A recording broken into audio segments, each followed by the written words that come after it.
Yeah, hello everyone. Thanks Darren for organizing this event, and we thank you everyone for coming to hear us. Our present study is Unravelling Intersectionality from Identity to Practice, how intersectional identity shapes pre-service teachers' perspectives on teaching practice. First, I will introduce some theoretical framework and our research question. Our research is based on critical race theory and intersectionality framework. The critical race theory developed from the civil rights movement and critical legal studies. But when it applies to education study, the scholars believe that racial analysis can be used to deepen understanding of the educational barriers for people of color, as well as exploring how these barriers are resisted and overcome.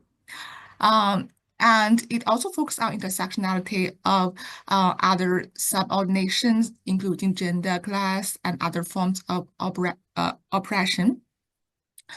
And based on the framework, intersectionality means examining of race, sex, class, national origin, and sexual orientation, and how their combination plays out in various settings. The intersectionality here plays as a theoretical framework, a valuable contextual tool, and it also offers us a critical lens to explore how power and marginalization of diverse social identities shape individual experience. And here we explore how it shape pre-service teachers' experience. And then for the intersectional teacher identity, following a post-structuralist perspective, here we think teacher identity is multiple, fluid, shifting, co-contextualized, co-constructed, and reconstructed. And the intersectional teacher identity is a site of struggles, and their struggles will impact who teachers are, how they teach, and their relationship with their students. As intersectionality can serve as a tool for pre-service teacher and also in-service teacher to critically reflect on their identities and teaching practice. And in their teaching, it can be a source of empowerment. And when we look at the previous study, as mentioned before, a lot of study has been done in the USA context, and look at how in-service teachers' identity and experience shapes their intersectional identity. And they think there should be more voice from other contexts and also voices from pre-service teachers. And also some studies have been conducted to focus on teachers' transnational identity in their past experience across different countries, but how their transnational identity changed and constructed in the process. So with it then comes to our research aim and question to explore how pre-service teachers construct and develop their intersectional identity over time and examine how these identities influence their perspectives on teaching practice. We have two research questions.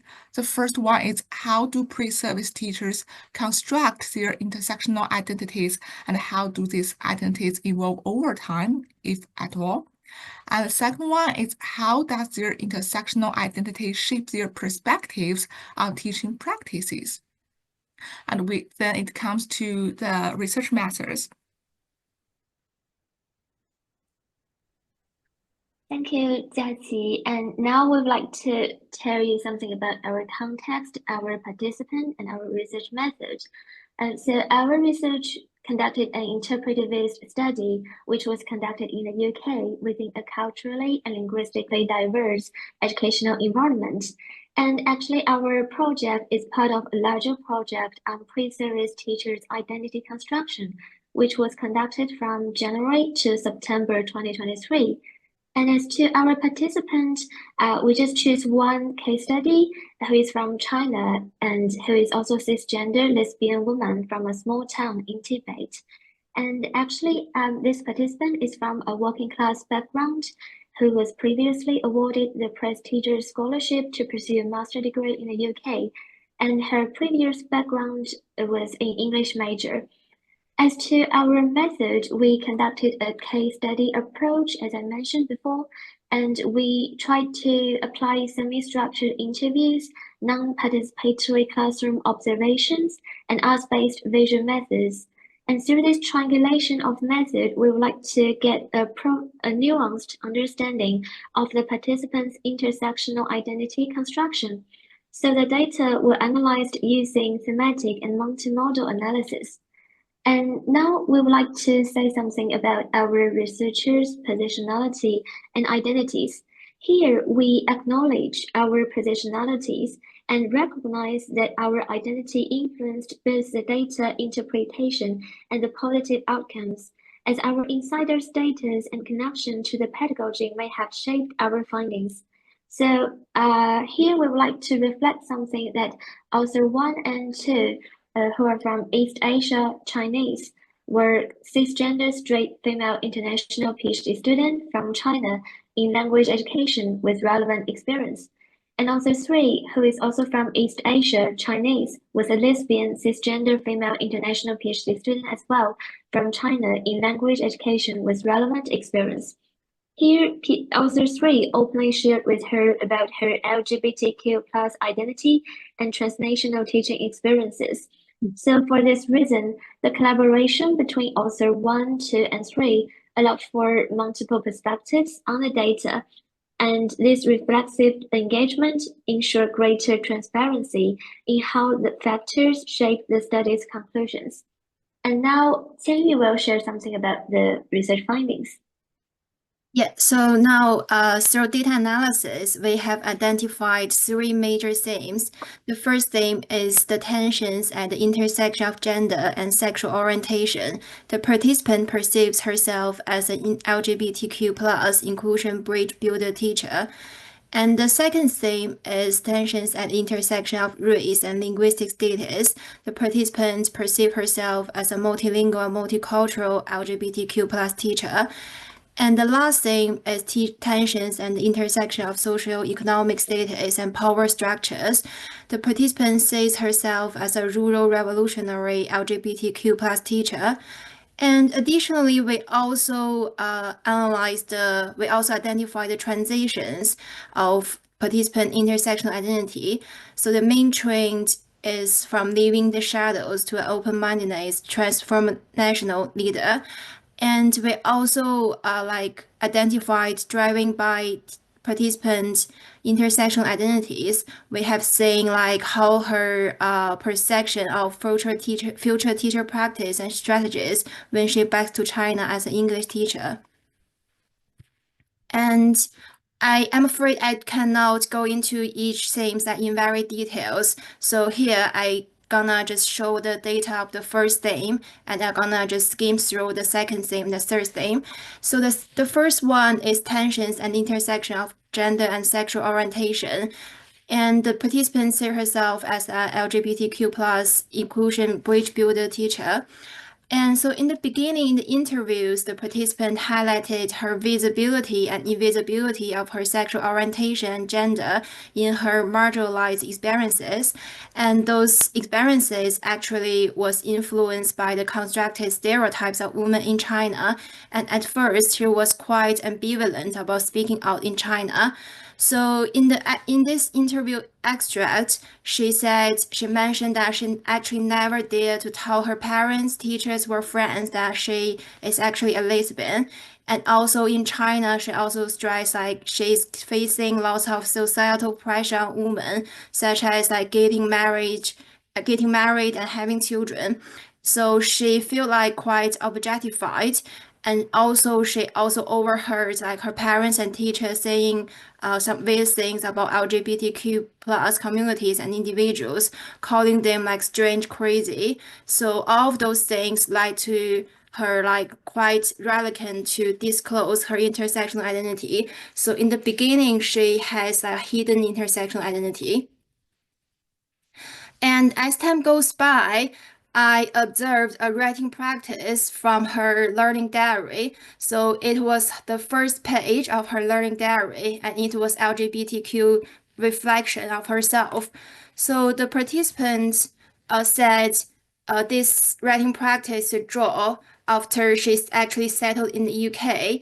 And when she actually was leaving the UK, she found the UK environment is not only embrace gender diversity, but actively celebrate it. So she said, like in her writing practice, in her drawing, she draw the proud society here. So she mentioned that she participated in the University Pride, the LGBTQ plus society. So where she actually made lots of people who shared the similar experiences as her. And another thing she draw was this one, LGBTQ parade. And she said like during this parade, she also feel like the energy of the crowd of her communities. And also like academia, she just found out actually there are lots of researchers who are dedicated conducting research into lesbian studies. So there was a journal called Journal of Lesbian Studies. So all of those things let her feel like quite witnessing firsthand the power of pride being a lesbian. So she feel like quite free to disclose her intersectional identity. And we also notice like here the central figure. It's like the figure like with a fighting gesture. So in the follow-up interviews, I also asked her why did she draw like a figure like this. So she said actually this is herself and poised for battle with a fighting gesture. So she further explained that like she also encountered some microaggressions while she living in the UK, and she expressed a strong desire to break free from the societal constraints that had actually long confined her. And she said in this interview extract, though she feel quite secure in telling others that she is a lesbian, but as time goes by, she started to feel that people still had some assumptions about her without even realizing how hurtful some words or some questions could be, such as they may ask her, "Are you Are you the man role in the relationship?" Or they just assume her that you must have had a bad experiences with men. So those questions actually changed her mind. So she started to become an agent of change. So in the last round interview, it was conducted in July. So in July, that's like the participant nearly graduated. So she started to perceive, or she started to see herself like to start to think about her career path. So she said she aspires to become English teacher in China. She expressed a strong commitment to actively shaping her professional role beyond language instruction. And she also dedicated herself in creating an LGBTQ plus safe and inclusive learning environment. So as she learned LGBTQ plus inclusive and queer pedagogy in TESOL curriculum before, so she said she actually quite would like to integrate all of those pedagogy into her future teaching practice. And she also like to integrate LGBTQ plus and multi-sexual topics through interactive activities like argumentative writing and student-led debates. And beyond classroom, she also said she would like to take an intersectional lens and also use like gender neutral languages to questioning biases and uncovering hidden narratives. And so here comes to the second theme we have identified is the tensions at the intersection of race and linguistic status. So the participants perceive herself as a multilingual and multicultural LGBTQ plus teacher. And so in the beginning, the interview, the participant perceive herself as a quite competent Chinese English speaker. And as we said, she majored in English before in China. So she confidently identifying herself as a Chinese English speaker. And also like she is quite she perceived herself like privileged by that. But when she actually moved to UK, she faced racial and linguistic inclusion that challenging her self-perception. So she's in the interview, she said or implied that she started to see herself as a Chinese learner, like struggling with identity to reconcile her linguistic status with a new academic environment. So she started to take a deficit-based view, and this could link to racialized experiences and linguistic deficiency. So that racial linguistic shame actually affected her intersectional identity quite badly. And also, as time goes by, when she started to exposed to multilingualism, translanguaging, and linguistic justice, she learned new perspectives through TESOL curriculum. That's all shifted her understanding, and she started to integrate all of those things into her intersectional identity. And she started to perceive her multilingual and multicultural resources as like strengths and something that she can use as a tool to advocate her LGBTQ plus identity. And so this is the writing practice I have observed in her writing practice collection. So it was, according to the participants, it was called Lisbon Telescope. And so this one was from students' presentation. So she was making a presentation to introduce queer pedagogy. And according to the participants, it represents her commitment to include diverse perspective into her teaching. So ensuring that marginalized voices of her like LGBTQ plus people can be heard. And also, like I noticed here, she just draw a house. So in the follow-up interviews, I also asked her why did she draw a house here in the telescope, and she explained that she want to actually build her future classroom as a safety space.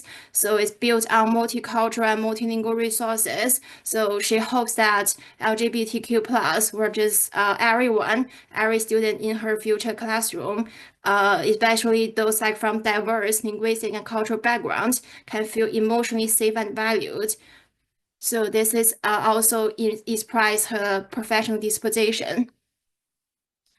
And this is the third thing we have identified. So it is the tension at the intersection of socio-economic status and power structures.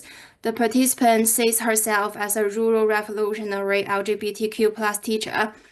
And in the beginning, like on the surface level, the participant appeared to be a very wealthy international student, but deep down, in reality, she actually was a lesbian from a lower class Tibetan background, as she is priced out in the first round interview.